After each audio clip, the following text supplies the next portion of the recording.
हाँ तो नमस्कार दोस्तों, स्वागत है आप सभी को आपके अपने चैनल RKLS मैथ क्लास में। दोस्तों आज हम क्लास 12 का एक्सरसाइज 2.2 है, बिल्कुल न्यू NCERT बुक के अनुसार। हम आपको न्यू NCERT बुक के अनुसार पढ़ाते हैं बिल्कुल। तो इस बुक के अनुसार आपको ये एक्सरसाइज 2.2 का जो 13 नंबर क्वेश्चन है उस यानी 13 नंबर क्वेश्चन से लेकर के इससे पहले वाले वीडियो में हम लोग 12 नंबर तक सॉल्व कर लिए थे, ठीक है। और आज जो है हम लोग 13 नंबर प्रश्न, 14 नंबर और 15 तक ही प्रश्न है इस एक्सरसाइज में। तो 15 नंबर तक के प्रश्नों को आज हम लोग जो है इस वीडियो के माध्यम से सॉल्व करेंगे। तो वीडियो आपको पसंद है, वीडियो को लाइक कर दीजिएगा, चैनल को सब्सक्राइब कर दीजिएगा। ऐसे ही सीक्वेंस में एक एक क्वेश्चन आपको नई नई वीडियो के रूप में देखने को मिलेगा और आप इस चैनल के माध्यम से पढ़ के अच्छी नंबर ला सकते हैं, ठीक है। तो सब्सक्राइब करना नहीं भूलिएगा, सब्सक्राइब कर लीजिएगा निश्चित रूप से। चलिए स्टार्ट करते हैं। तो देखिए आज का आपका प्रश्न है कि cos इनवर्स cos 7π/6 का मान बराबर है, यानी cos इनवर्स cos 7π/6 दिया हुआ है और इसका मान पूछ रहा है कि इनमें से किसके बराबर है। 7π/6 के बराबर है, 5π/6 के बराबर है, π/3 के बराबर है या फिर π/6 के बराबर है। इनमें से किसके बराबर है चेक करना है, ठीक है। तो एक चीज आप जान लीजिए कि cos का जो मान होता है cos इनवर्स का, उसका मुख्य मान यानी कि डोमेन में उसका मान कहाँ से कहाँ तक होता है, इन बातों को सबसे पहले समझना होगा, ठीक है। तो एक चीज तो हम जानते हैं, यहाँ पर लिखेंगे आंसर में, हम जानते हैं ये ऑब्जेक्टिव क्वेश्चन है, बट रटने से नहीं ना होगा, इसका आंसर याद लगेगा अगर एग्जाम में क्वेश्चन बदल दे, तो इसलिए समझना जरूरी है। हम जानते हैं कि कॉस इनवर्स की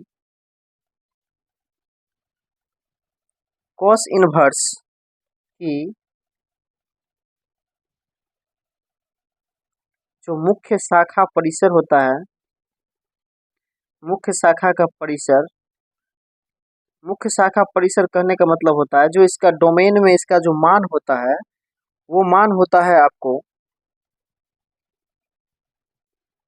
0 से पाई। क्या होता है? इसका मान 0 से पाई होता है, ठीक है। तो इसका मुख्य शाखा परिसर में मान जो होता है वो 0 से पाई होता है, ठीक है। तो 0 से पाई होता है, तो इसके लिए हम क्या करेंगे, अब 7π/6 को कुछ छोटा करके इसको एंगल के रूप में, जैसे हम लोग तोड़ते हैं ना sin 90 - θ cos θ, तो उस रूप में इसको छोटा करके तोड़ लेंगे ताकि वो मान इसके बीच में आ जाए, 0 और पाई के बीच में आ। अभी ये 7π/6 है तो बहुत ही बड़ा ये एंगल है, ठीक है, जो कि रेडियन में दिया है। डिग्री में तोड़िएगा तो बहुत बड़ा एंगल हो जाएगा। तो 0 से पाई के बीच, इसका मतलब ये होता है कि यहाँ जो एंगल आना चाहिए 0 से पाई के बीच में आना चाहिए, यानी 0 और 180 के बीच में आना चाहिए। तो इसके लिए अब हम क्या करेंगे, इसके लिए या तो हमको पाई में कुछ ऐड करके इतना पुराना होगा, या 2π में से कुछ घटा करके इतना पुराना होगा। तो इसके लिए हम क्या करेंगे, अभी यहाँ पर इसको हम लिख सकते हैं कि cos इनवर्स cos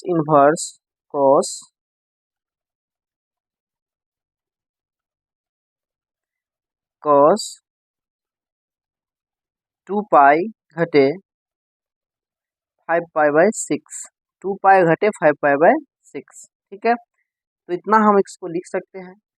अब देखिए यहाँ पर 6 दूनी 12π हो जाएगा, 12π में से 5π घटेगा तो कितना हो जाएगा, 7π/6 हो जाएगा। इस प्रकार से ये पूछ जाएगा।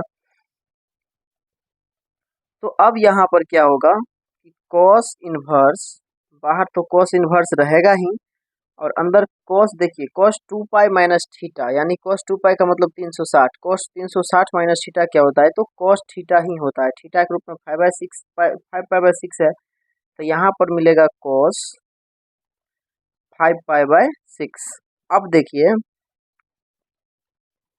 अब यहाँ पर जो होगा cos इनवर्स से cos कैंसिल हो जाएगा, तो cos इनवर्स से cos जो कैंसिल हो जाएगा, तो यहाँ पर फाइनल बच जाएगा कितना, तो फाइनली यहाँ पर बच जाएगा आपको 5π/6।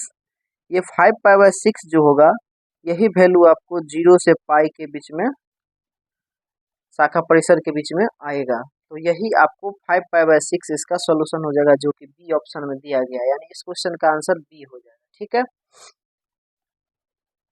उम्मीद करते हैं कि आप समझ गए होंगे। इसके बाद हम लोग 14 नंबर प्रश्न पर चलते हैं।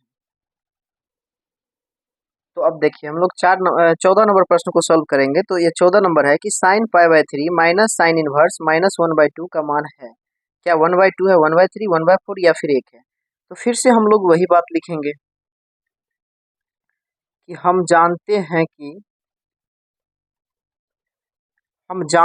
हैं कि साइन इनवर्स का शाखा परिसर जो होता है, यानी डोमेन जो इसका होता है, वो -π/2 से लेकर के π/2 के बीच होता है। ठीक है, तो इस बातों को हम लोग लिख लिए। तो इसीलिए यहाँ पर साइन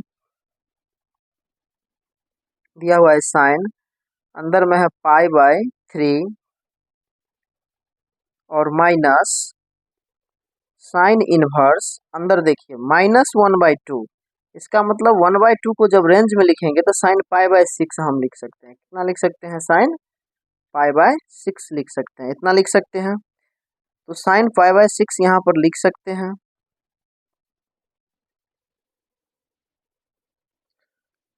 तो इसके बाद अब क्या करेंगे, इसके बाद करेंगे कि साइन π/3 माइनस साइन इनवर्स, अब ये माइनस चला जाएगा एंगल में, तो यहाँ पर हो जाएगा साइन -π/6। ठीक है, तो अब यहाँ पर साइन इनवर्स से साइन क्या होगा? कैंसिल हो जाएगा। तो साइन इनवर्स से साइन जब कैंसिल हो जाएगा तो यहाँ पर फाइनल जो बचेगा मेरे पास, वो बचेगा साइन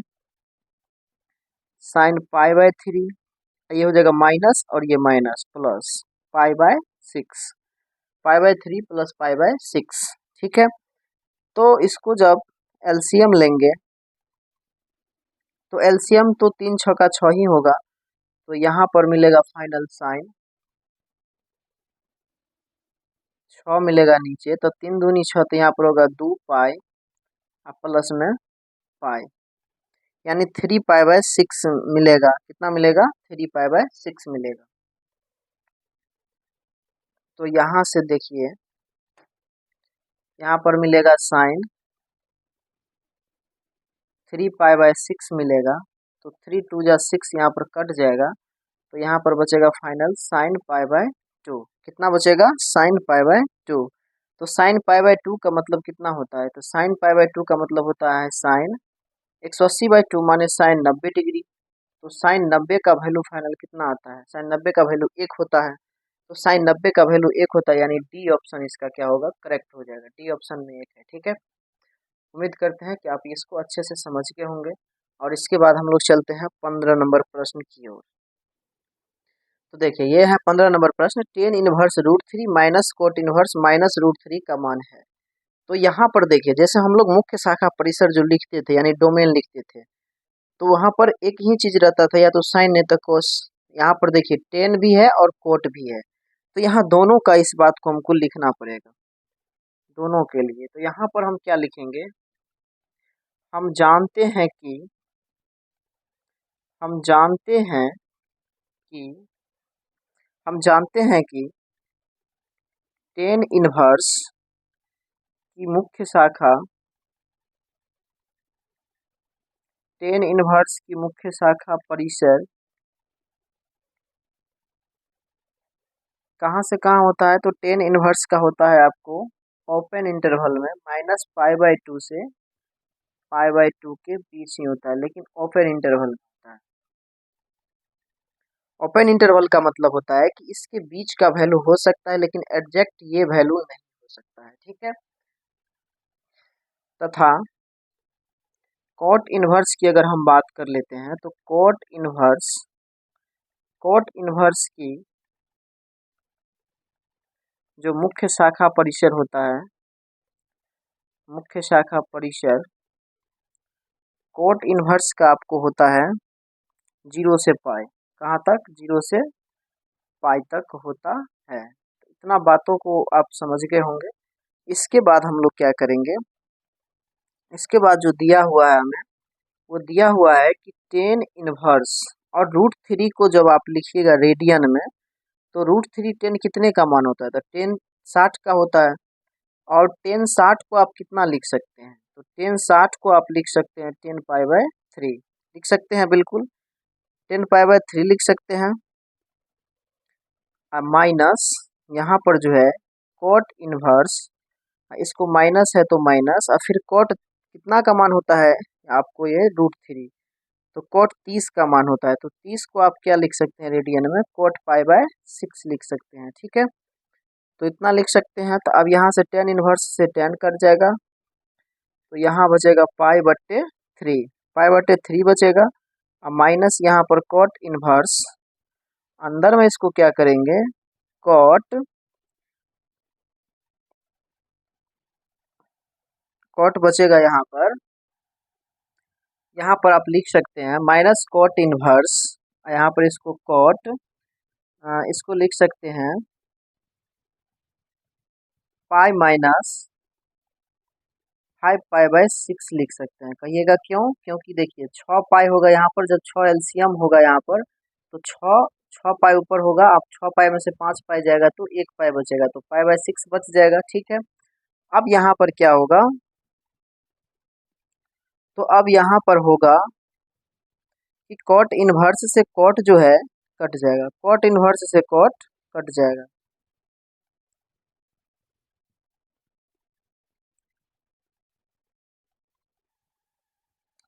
यहाँ पर देखिए, यहाँ पर ये अभी काटना नहीं था, ये समझिए नहीं कटा हुआ है ना।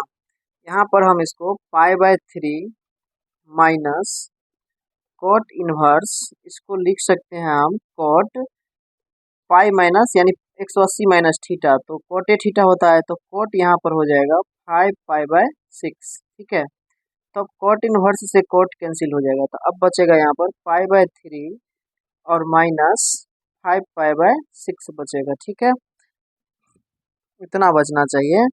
तो यहाँ पर अब हम लोग क्या करेंगे, तो यहाँ पर हम लोग 6 जो एलसीएम लगे, तो 3 दूनी 6, तो हो जाएगा 2 पाई माइनस 6 का 6, तो 5 पाई। तो यहाँ पर फाइनली कितना निकल कर के आएगा, -3 पाई बाय 6, तो 3 दूनी 6, तो यानी कि -पाई/2 आ जाएगा। कितना आ जाएगा, -पाई/2 आ जाएगा, जो आपको बी ऑप्शन में देखने को मिल जाएगा। तो बी ऑप्शन इसका जो है करेक्ट आंसर हो जाएगा। यहाँ पर देखिए हम क्या किए, tan इनवर्स, tan √3 को tan पाई/3 लिख सकते हैं, माइनस cot इनवर्स माइनस √3 है, तो माइनस cot पाई/6 का मान √3 होता है, तो यहाँ पर पाई/3 बच गया। माइनस यहाँ पर cot इनवर्स, ये कटा हुआ नहीं है, ये माइनस cot इनवर्स, अंदर बचेगा ये cot इनवर्स, इसको लिख सकते हैं पाई माइनस 5 पाई/6, क्योंकि 6 पाई में से 5 पाई जाएगा तो 5 पाई/6 बच जाएगा। cot minus theta cot theta ही होता है, तो अब ये cot पाई माइनस 5 पाई/6, तो cot 5 पाई/6 ही हो जाएगा, तो cot से cot अब ये कैंसिल हो जाएगा, तो पाई/3 माइनस 5 पाई/6 बच जाएगा। तो यहाँ पर 6 एलसीएम होगा, तो ये -3 पाई/6 होगा, तो -पाई/2 बचेगा। ठीक है, तो ये -पाई/2 बचेगा लास्ट में, जो कि ऑप्शन बी में है। तो उम्मीद करते हैं कि इस तरह से आप लोग सभी क्वेश्चन को समझ गए होंगे, और इसी के साथ ये क्वेश्चन आपका बिल्कुल द इंड हो गया। ठीक है, द इंड हो गया, यहाँ पर ये एक्सरसाइज 2.2 समाप्त होता है। अगले हम जो एक्सरसाइज में मिलेंगे वो मिसलिनियस, इसके मिसलिनियस एक्सरसाइज में मिलेंगे। तब तक यह वीडियो आपको समझ में अगर आ गया हो तो एक प्यारा सा कमेंट कीजिएगा, वीडियो को लाइक कीजिएगा और चैनल को सब्सक्राइब कर लीजिएगा, इसी तरह से समझ करके पढ़ने के लिए मैथ को। चलिए मिलते हैं नेक्स्ट वीडियो में, तब तक के लिए जय हिंद जय भारत।